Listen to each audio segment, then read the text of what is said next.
What's up guys? Gagawa pala tayo ng door handle guys. Mag-DIY tayo. Ang gagamitin natin dito guys mga ano lang, mga retaso ng mga bakal. Meron pala tayo dito guys na cut na flat bar. Ito dalawa to na flat bar. Ito yung maging silbing base natin. Tapos may dalawa tayo dito na maliliit. Maliliit na no.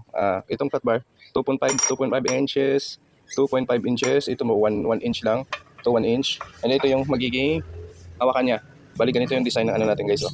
Ang ating door handle. Yan yung ano, niya, giging design niya. Okay, let's go. Gawin natin to guys ha.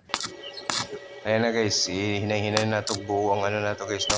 Door handle, gi-welding na guys no, yung base niya na maliliit. And then, gidikit na natin yung handle niya.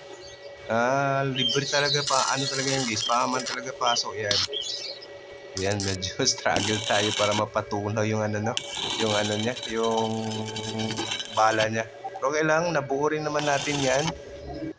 Ayan na, pintura na natin guys no, kulay black talaga yan lang guys, kaya wala ko ibang ano, wala ibang kulay tapos ano, yung brush diyan gabi kalaki. And then, ayan na siya, wala, ganyan lang guys no, kaya hindi masyado na polish ng grind natin yung ano, kaya medyo hindi ganun ka ano, pero matibay pa yan sa relasyon nyo.